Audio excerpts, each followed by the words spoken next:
Good morning to everybody. This is our Micro Moment Trading Podcast, and it's the 17th of September. And we're going to do a little different this time, and it's going to be a little different from now on. First, let me get some regular stuff out of the way, and then we can continue. First, go to our website, micromomenttrading.com, and you can sign up for our cow report, which is free. It comes out every Friday. It's been published for over 20 years now, and you'll get that for free. Plus, it has every seminar we do, every training, everything we do is in that podcast. I mean, not the podcast, but the website. And it's just a great vehicle or whatever they call those things. And you can get all the emails our clients send in and the kind of questions they're answering and how they're doing and just all kinds of stuff.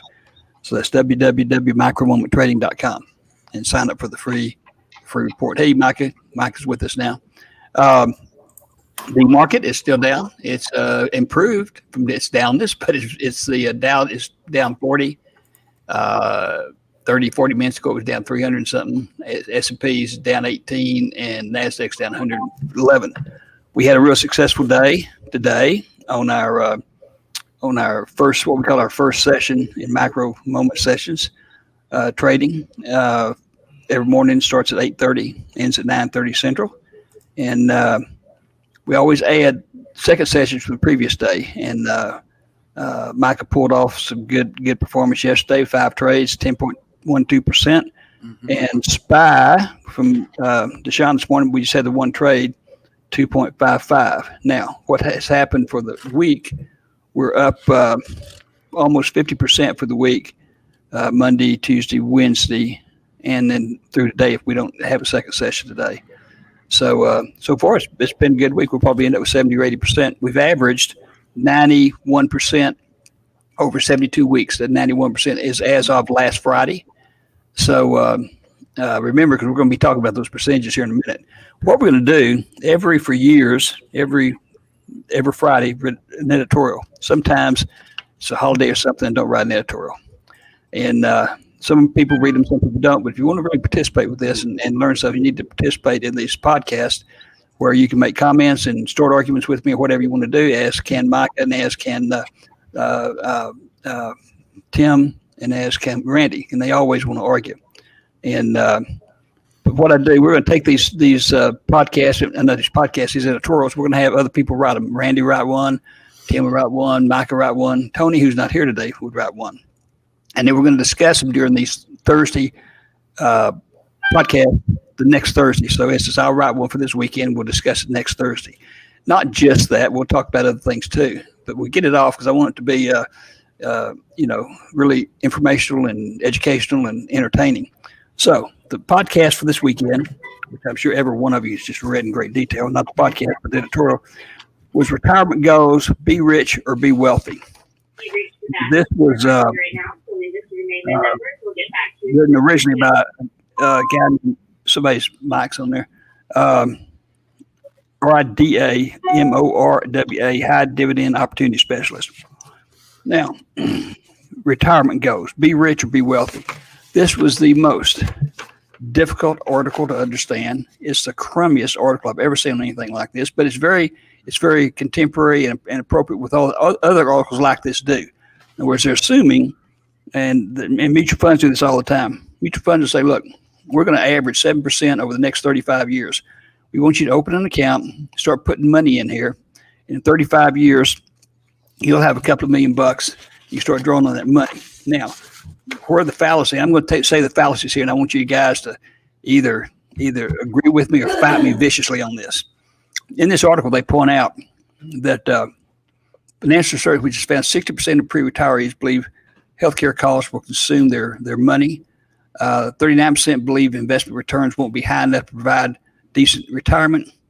58% of the folks out there in the investment world don't even have a retirement plan. 40% don't have any annuity or mutual fund, and 20% expect to rely purely on Social Security for their retirement. Now, 39% of the pre-retirees were thinking their efforts are futile, which they are. 58% were saving blindly, whatever that means, and 20% we expect to live off the government. Now, the reason that so few people plan for their retirement is, it's impossible. You can't do it. These like mutual funds will say, okay, we're going to earn 7%. That's all of them use that 7% figure. None of them rarely get there, but they say we're going to make 7% for the next 35 years, and look how your money's going to grow. Well, number one, you're never going to do it. Number one, 35 years is one hell of a long time to save. People get divorced, people die, this, that, and the other. And the example I'm going to use, you can use any example, it's $1,500 a month. So you open up an account and you put in, what I put in here. Oh, by the way, when I rounded out this article, I said, forget all that silly stuff. 2 years, put in, let's see, 35-year deal. If you start off with $2,000, it's earning 7% a year over 35 years. You know what that's going to amount to? No monthly payment, $21,353. Now, if you could put in monthly, we'll have a different figure for that. But $21,353.16 is all you're going to have in 35 years. But you didn't put anything in, right? Now that's going to last probably about one meal. They're 35 years away. It's not going to last. It's not going to be anything.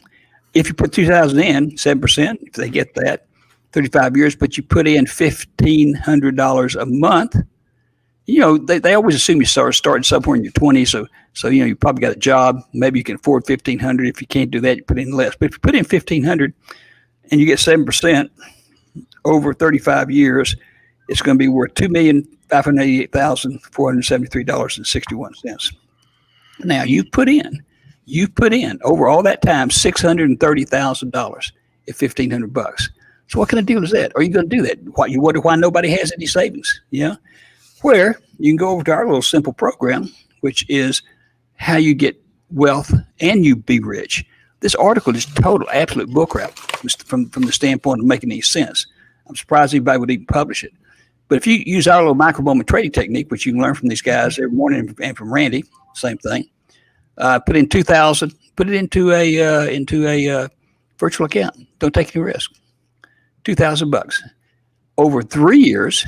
3 years down, 36 months, right? 100 and something weeks. Okay, 100, yeah.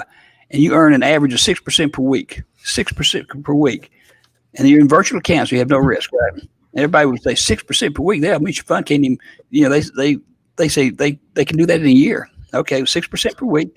And today, they're up over 50% for this week, and this is only Thursday. Last week they were up 91%. If you can't get 6% a week from following them, then you might as well go and tie it up and go sit in an insane asylum somewhere, because you're not ever going to be able to do anything. And but $2,000, real or virtual account, it's going to be worth in 24 months $801,528. Now you've got wealth, 801,000. You got the ability to take that at 6% per week. It's going to be $48,000 a week, once a month. Let the rest of it compound. You got wealth and you're rich. Okay, and for the life of me, I cannot distinguish between having wealth and being rich in this stupid article. If you do $2,000 initially, 7% per month, 35 years, you put in $1,500,000. Okay. Well, I already tell you, you're going to have $2,588,000. But up here on us, on the micro-moment trading, $2,000 is going to grow to $17,731,479.61 over 3 years by earning an average of 6% per week. Now, is that doable? Yes, that's doable. Number one, you can do it virtually. Number two, it's only $2,000. You don't have to come up with $1,500 a month, $2,000 a month, or anything for the rest of your life. You can die, somebody get that money, but in all probability, you'll probably live. And all kinds of things can happen. But when you're having to put in $1,500 a month and letting your money grow at 7%, you're not going to be wealthy and you're not going to be rich. And you're going to have any of that. You're just going to be a dumb poor person because you didn't take care of the opportunities that you had. Which is so simple. And people say, "Oh, I can't risk that." You don't risk it. Do it virtually. If you do it virtually, you can get $2,000 anywhere. Okay, put it in there and give it a try. And you wouldn't do it unless you were successful virtually. Okay, now where am I wrong in my thinking on this? And don't just agree with me because I'm, a mean person. You can actually, and we would like comments. We would like comments from our other folks that are on here. Type it in. and we're going to address your comments. So, okay. I have a quick note. Actually, to your point, it's interesting that they would just casually say that the modern Americans can save $1,500 a month. I mean, if you think of a $40,000 to $60,000 income, that's saving half your money, leaving it completely untouched. That's not taxes. That's not food. That's not diapers. You know, for modern America, 40 to 60,000 is where they're at, and that's $3,000 to $4,000 a month. You're exactly right, Mike. And the reason I picked up this article, as silly as it is, it goes to beg the point and show the point that there is a way to do it that's simple, and you can do it without risking one single penny. And you're absolutely right. I mean, we could have picked $1,000, could have picked $500 a month. If it was so easy, it would be done. There'd be 100% of people have retirements, but most people can't do that, and they got to live 35 years. Yeah. I mean, I think it's an unrealistic expectation. But the first thing that came to mind for me, and something that I wish I'd learned earlier in life, is to take responsibility for my own finances, for my own investing. Until I did that, I had no chance at creating real wealth for myself. If I have to depend on 6-7%, a year return to create wealth, it's just not going to happen, right? The first major repair I need, the money goes. And besides that, you'd have to live as old as Randy. At least as old as Randy. Yes. You'd have to keep working. Yeah, that's right. Yeah. But I think one of the major points here is, until you are willing to step up and take responsibility for your own wealth, and we live in an amazing country where we have that opportunity. It's so easy. You're just never going to create any sort of lasting wealth or legacy for your family. And we have that opportunity here, absolutely, with all our techniques, whether you're doing covered calls or micro moment. We have that opportunity here to take responsibility for your finances. Yeah, and it's so amazing. He was, look, you guys do these things every day, and it's only an hour a day, and you learn that people see in real time, real life, what you're making your decisions based on, and they can do the same thing. And again, it's not every single person's going to do it, but a hell of a lot more should do it than do it now, because it's doable. Now, I'm not sure what Jack.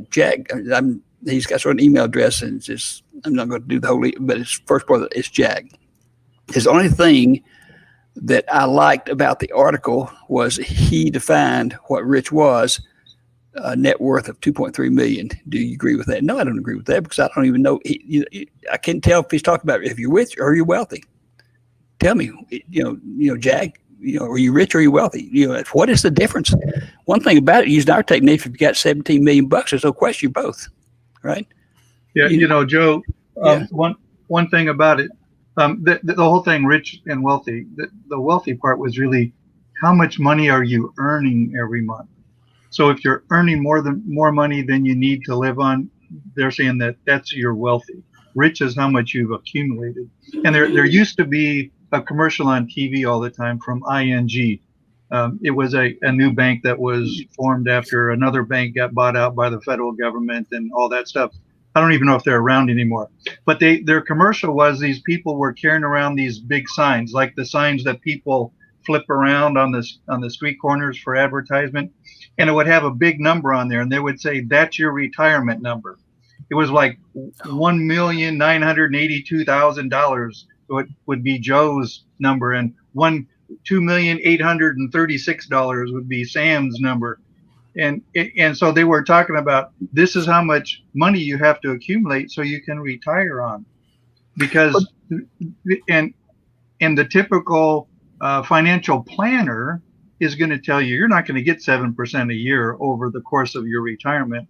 They only plan on about 4% a year.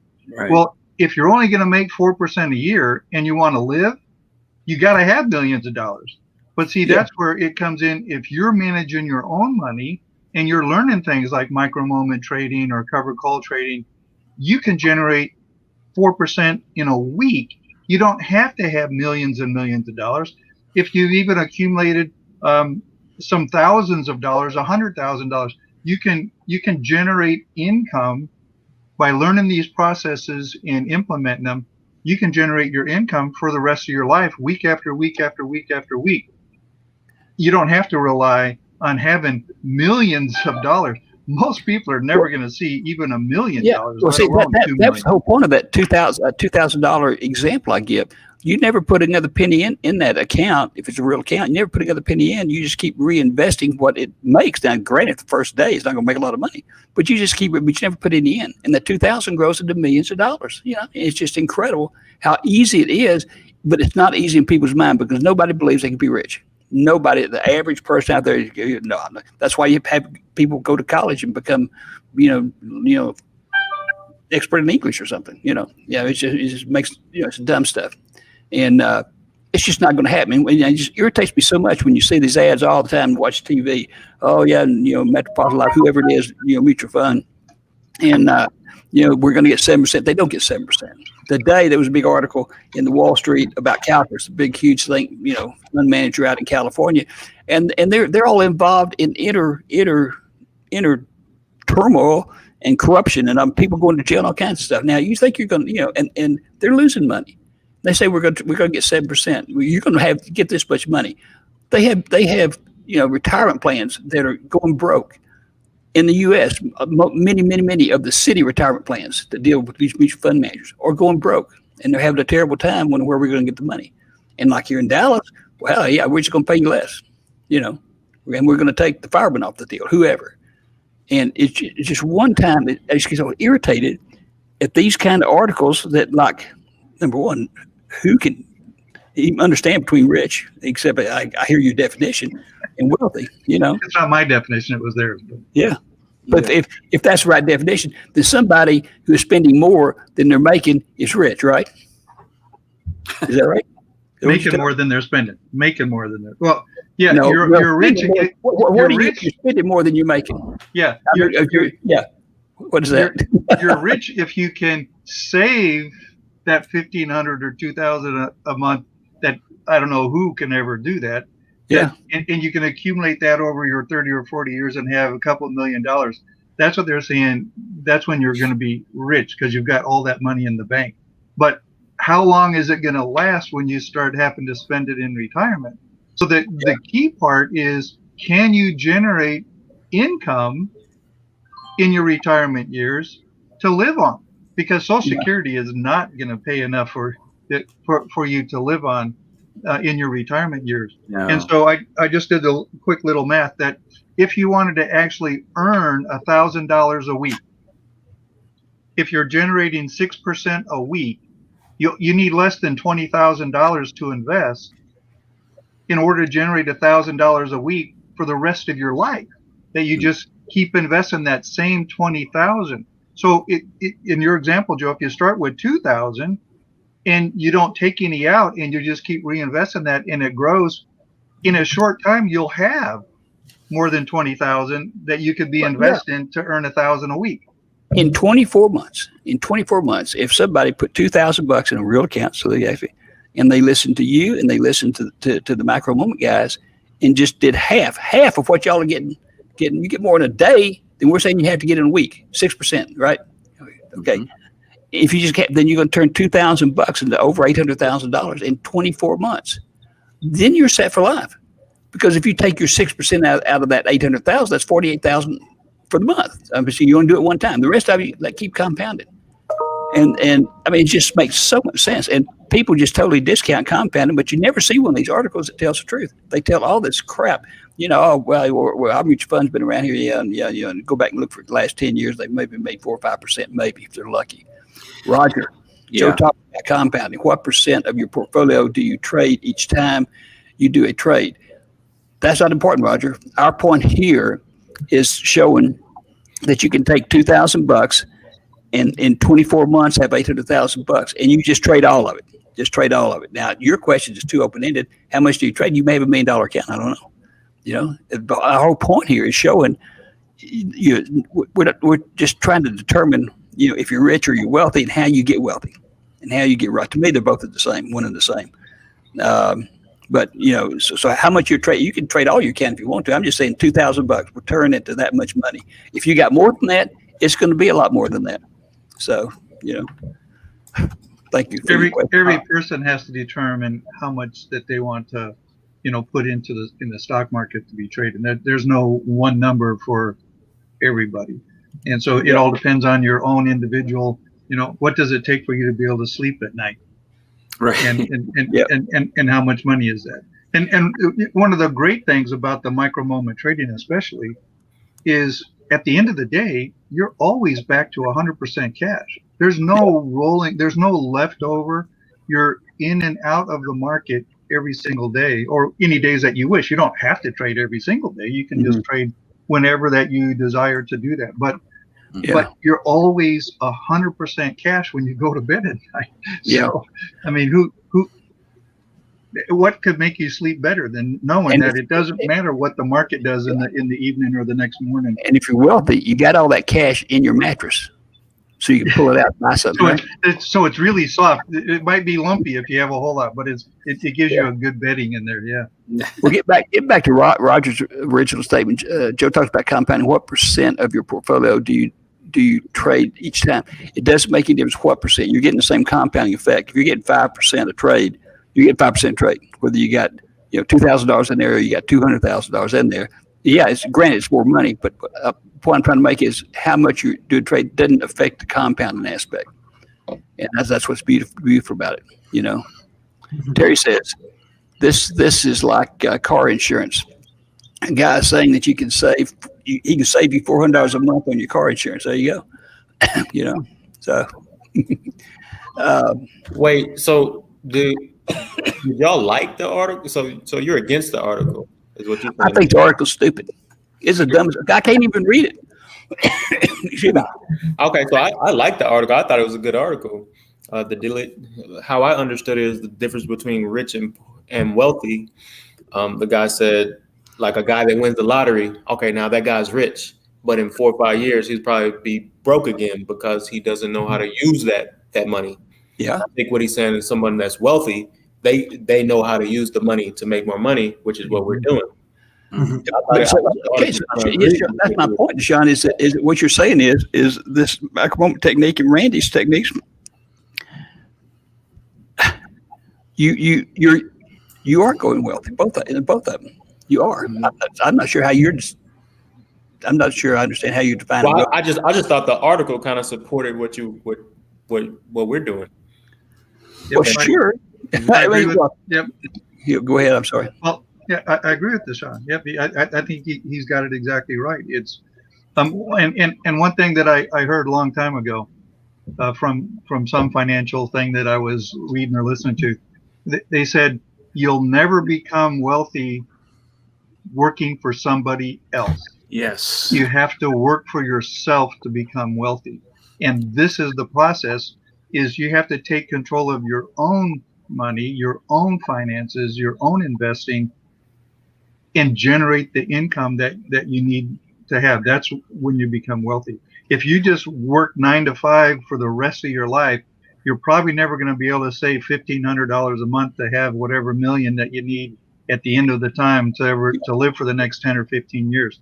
You have to learn something that makes your money work for you. And that's what this is.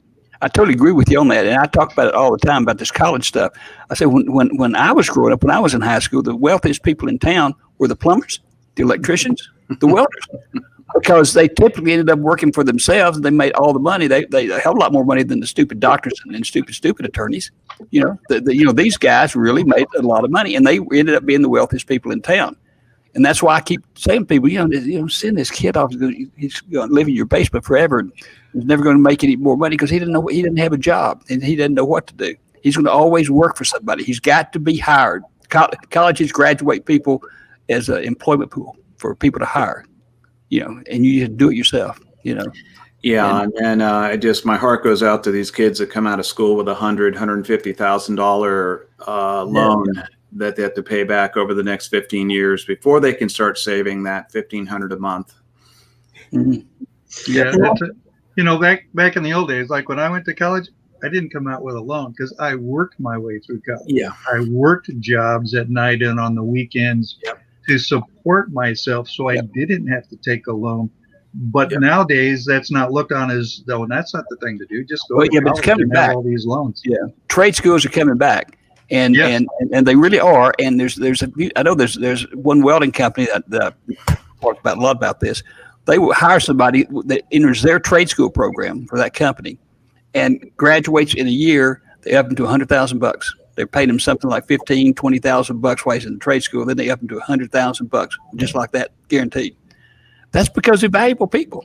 They're valuable people because they're doing something for somebody else, a service. And Joe, I just heard a radio advertisement when I was driving around the other day, and everybody probably knows. A couple of years ago, Google started like a little university on their own to train people how to do IT stuff. Yeah. They only charge $49 a month. Yep. For you to learn their courses, and you get the equivalent of a college degree when you finish. And lots of companies are accepting that as you having a good education. You go get a job that pays $50,000, $60,000, $70,000 a year. It only costs you $49 a month, not $100,000 of going to college. I read that same article, and I got it to Micah because he has a couple of friends that they were sort of that twist in between, trying to decide how's that worked out, Micah. Lack of motivation on their part. Yeah. Not necessarily lack of motivation, but as like young people, like we're very trained into how this, I guess, how do I say this? How did we get here? Right? This conversation we're having, you said it used to be this way. People used to get wealthy. It used to be possible. And now it's impossible, right? Because not only do you have your rent that is, almost that $1,500, but now you have like this nickel and dime culture that approaches from the wealthy. Like the wealthy has changed, and that gap has gotten larger. So, I mean, for them, they feel like it probably wouldn't be like Tim said, it's the ability to take it into your own account, like into your own hands. Taking your finances into your own hands is not necessarily, I have to invest, right? It's just a mindset shift of getting paid or making money, right? Getting paid, receiving payments, or manufacturing money. And that's even on something like seeing a $49 a month college experience, there's always risk associated with it. Yeah, because we have this savings mindset, and everybody's like, I'm saving, I'm working my whole life so I can retire. If anything happens, I'm screwed. Yeah. If I break my leg, one car wreck, I'm done.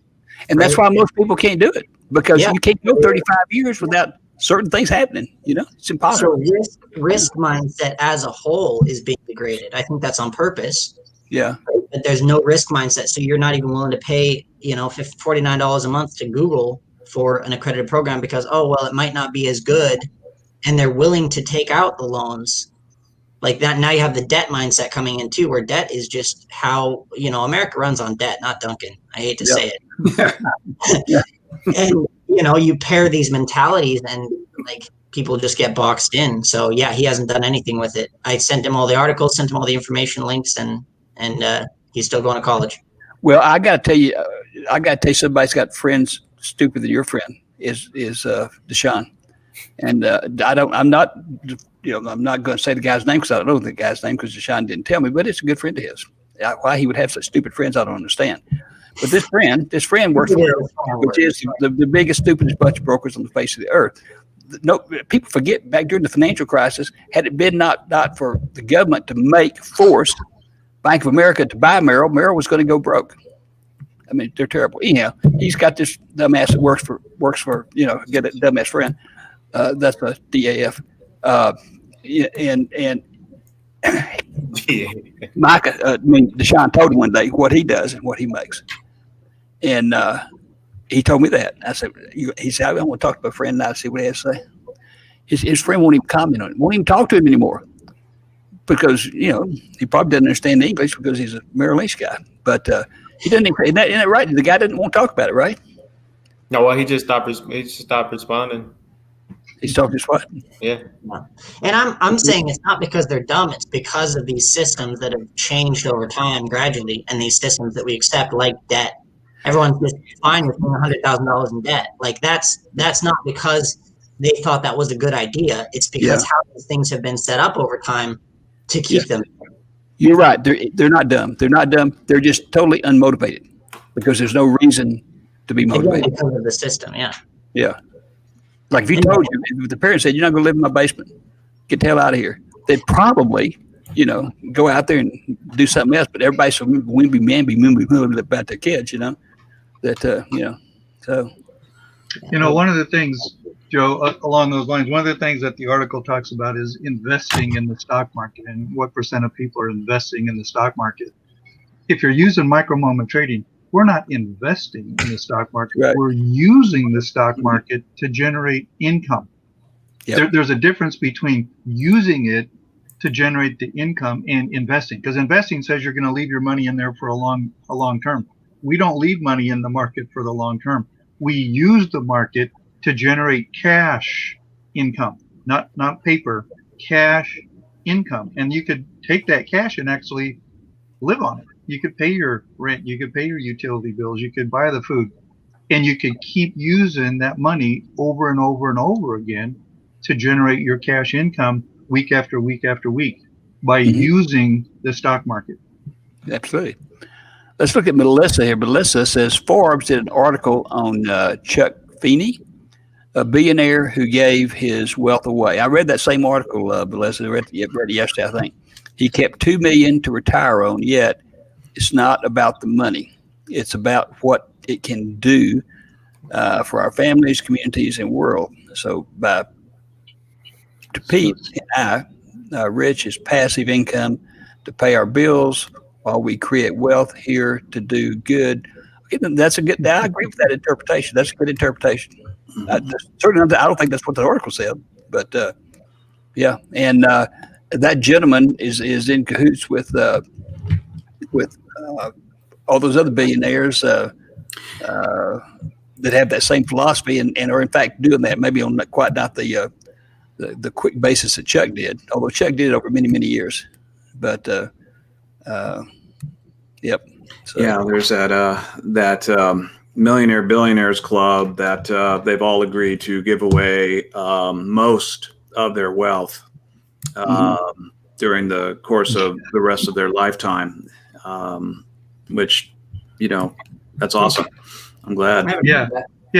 When you have $5 billion and you give away $4 billion, you still got a whole lot of money left to live. Exactly. Yeah. It's like, that's really Chuck great. had $8 billion. Chuck had $8 billion. He gave away all $8 billion of it. I guess he kept a few bucks because he's in his 80s, I think now. So kept $2 million, which again from Randy, that's more than a lot of people would ever see in their lifetime combined.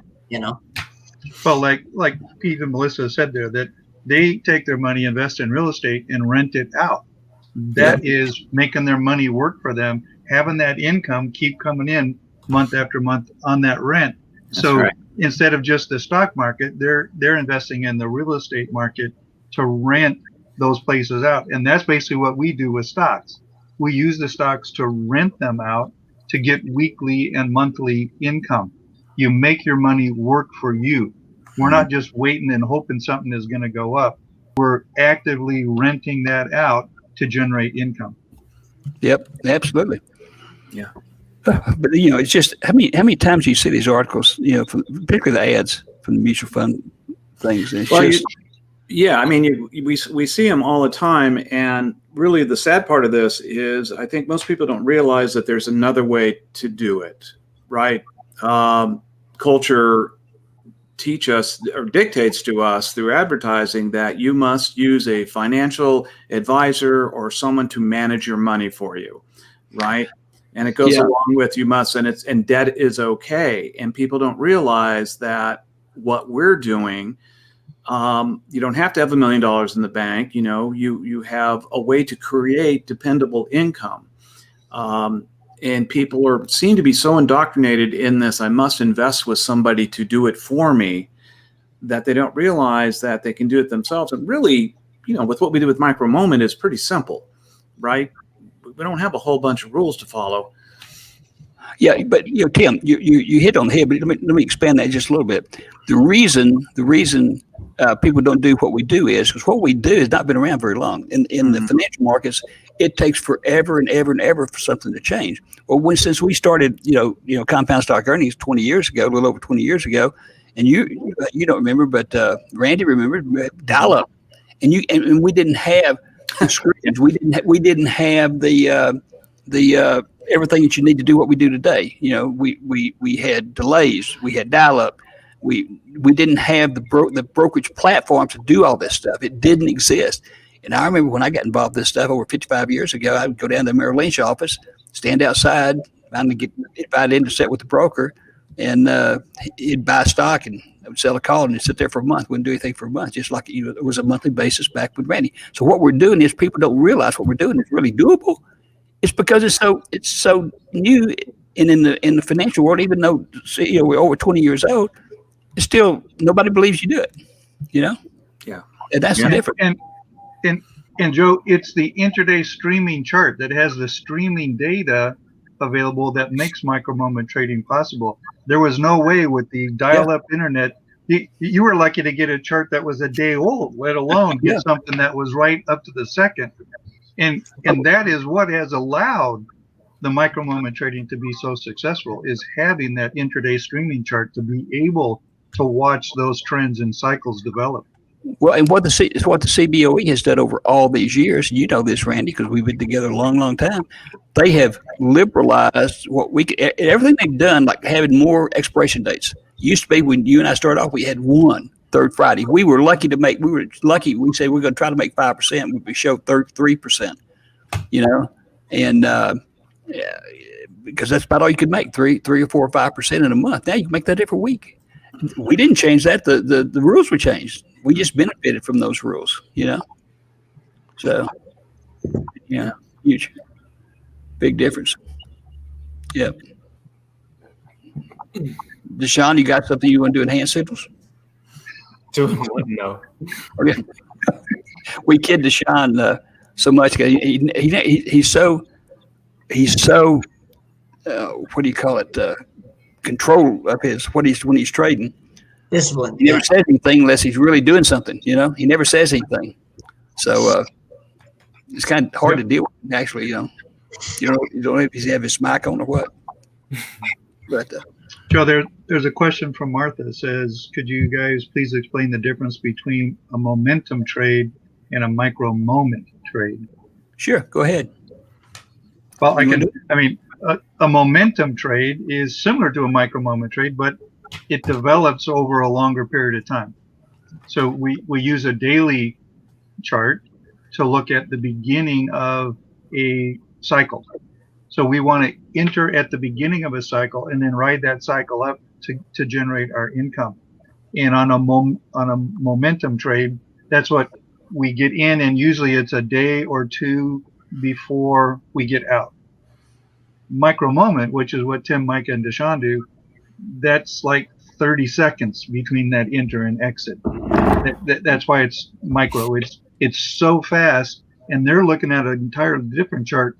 It's an intraday streaming chart that's changing second by second, and they're still looking for the beginning of that cycle to get in, and then it happens quickly, and they get out in seconds. And so it's much quicker, but it's always back to cash at the end of the day, and that's one of the real big benefits of the micro moment trading. Mm-hmm. You guys can add whatever that you want on the. Yeah, here's Melissa. My eye doctor's daughter has an undergraduate degree in finance. We can't talk MMT as it's totally opposite of what she was taught. Right. Until the old Wall Street thinking dies in the classroom, then people will, and people like Robert Kiyosaki are validated. Now, Robert Kiyosaki wrote the entry to the forward to our book, Covered Calls and Leaps of Wealth Option, and he is the real estate guy. He does very little bit of trading, but he believed in the concept of the book, which was treating stocks like real estate and renting them. Anyhow, Wall Street wins. People are afraid of money. So if you have a broker, you have someone to blame. Exactly. And, watch CNBC sometimes. Just watch CNBC. Everybody on there probably never done a trade in their life. They're scripted. They're reading scripts. And they say the stupid, dumbest things that make people go out and speculate. Just watch them and listen to what they say, because we don't believe in any speculation at all. They're 100% speculation. 100% speculation. I don't know. And Melissa brings up an important part, and people are afraid of money. And I don't know if that is something that we've been taught our lifetime, but that's a prevalent thing. And I think that's what keeps that massive investment industry going, is that people have a fear of money. If we can educate people and give them more of an understanding of how to control and make money with money, we can dispel that massive myth that money is complicated and a professional has to invest it for you rather than you doing it yourself. But think about it. Why in the world is a large company referred to as a large market capitalization stock? Why do you need 18 syllables to say they're worth a lot of money? And what is a large market capitalization stock to somebody that doesn't know? Right. Yeah. It's to be like confusing. Yeah. What's amazing is right now, the Fed just voted to keep interest rates just fractionally above zero, maybe even zero. If they go negative, this happened in Europe, you have to pay the bank to keep your money. People don't realize that. And it happened in Europe, drove everybody crazy. You have to pay the bank. But the neat thing is you can go borrow all kinds of money from the banks, because then they got to pay you. Now think about it. But that's the absolute truth. You think anybody thinks that? No. They say, oh, man, look how cheap rates are now. I don't have to hardly pay much. Yeah. Keep borrowing a little more and the bank's going to pay you. Just make sure your bank's got good credit. Yeah. Yeah. And Kim D, can you use TD Ameritrade for micro moment trading? Absolutely. Sure. Who uses it? Doesn't somebody here use it? Tim. I use both. I use E-Trade and Thinkorswim. Yeah, I mean, you can actually trade. TD Ameritrade actually has a little ticket system on their online portal that you can actually trade in and out of. It's a little clumsy, but I use Thinkorswim. Several of us others use Thinkorswim. It's a great platform. Yeah, and Kim D said, I've heard that you say that you had a micro account that you were using for illustrating purposes starting with the beginning of the year. Did you start with 2K? If so, where is the balance today? That account has no balance, and let me tell you why. And number one, we didn't start with a 2K account. We started with a corporate account that I don't know had $500 million in it or something like that. And actually, Tim was trading that account. Yep. And I had to finally cut it off because we published it we published how it did for the previous week on every Tuesday after we got a Monday statement, which is the most current statement you could get. And my cohorts, Tony and not Tony, but who's my cohorts? D&D. Yeah, exactly. Kept trading the damn thing outside of what we were trading because they had plenty of money in there. So Tim's over here doing his stuff, and they're out there trading the thing. So it's just jumping and going up hundreds and hundreds and hundreds of thousands of bucks every day. And so it got so confusing. I just said, forget this stuff, And you're doing different techniques in it too, and yeah, exactly, yeah. So it was a mess, yeah. So okay, Randy, there's serving 333, whoever that is. Will you read that one, Randy? Says, Randy, would you please clarify something I heard you say recently about not letting options with a monthly expiration close at expiration because trading stops earlier for them? I think that you might be referring to index options for monthly expiration. The index options are cash settled, so they're handled differently than options on all other stocks. And so you need to really understand the workings of the index options if you're going to use indexes for options. But the standard stock options trade to expiration, and it's it's okay to go to expiration if you're in the money and have a profit. Yeah, I think that comes more from Micah. Micah mentions that almost every day when people ask him what expiration we doing, and here's the one you don't want to do. You don't want to be trading the same day as expiration, because later on in the afternoon that thing's going to diminish. I don't care what your profits look like; it's going to diminish very, very fast. You're going to get left out in with a big loss. And so Micah always goes, and everybody should go at least the next day, because that's not going to happen. But never ever trade expiration date the same day, or trade on that the same day it expires. It's just too risky. It doesn't mean you possibly do it. Yeah, you could possibly do it, but you're sure risky. And at the end of the day, why would you? Like, it's not that it expires at the end of the day worthless. Like, oh, $1.20 at the money, $1.20 at the money, 90 cents one out of the money, and then the day ends and they flick to zero. They progress to zero throughout that day. So even when you can't see it, I mean, over the course of 3 minutes, if they're going from, some of those options are still $2-3 that are going to expire worthless. They have to work their way down in value, and your time decay is just absolutely vertical at that point. Yeah. So people say, oh, it's cheaper pricing, I can get better percentages. It really doesn't benefit you at all, because even in a 5-minute span, you're going to have time decay. It's going to be backing up against you, no matter if it's going in your direction or not. There's always this fighting resistant force, and you just don't need to put yourself through that. Right, and that time decay is not a straight line either. It's logarithmic. It increases as we go. Yeah, it increases as we go through the week, especially on Friday. It's dropping like a rock. Yeah, if anybody's accidentally been stuck in an option overnight, like on a Wednesday or Thursday, if when you were learning you thought, oh, I can overnight this option and then open the next day, it doesn't even matter if it goes in your favor. It's going to be worth 2/3 of what it was. Yeah. And Kim D says, I'm interested in joining your micro moment. Can you please answer my questions? And Kim D had about 6 questions on here, and we did answer the same one several times. And so, Kim D, I expect to see you signed up in the morning. Get the hell out of here. Okay. So, okay, guys, we've used all our time. We're over, and I'm surprised our distinguished engineer, has not cut us off. Thank y'all very much. Next Thursday, we'll be discussing your questions or any comments that these gentlemen have to say, but we'll be discussing our primary focus will be discussing the editorial that comes out tomorrow for this weekend. So thank y'all. I think this worked out real well. I certainly cleared some air, and and how different people think here. I mean, we got such a good age range here from old man Randy and the young man Micah and myself, older than anybody, grandfather. Yeah. You're older than me, Joe. So that's right. Yeah. Okay. Well, thank all of y'all. Thank you for tuning in, and we will be back to work in the morning doing the micro moment tradings. Absolutely. Thanks a lot. Okay. Thank you.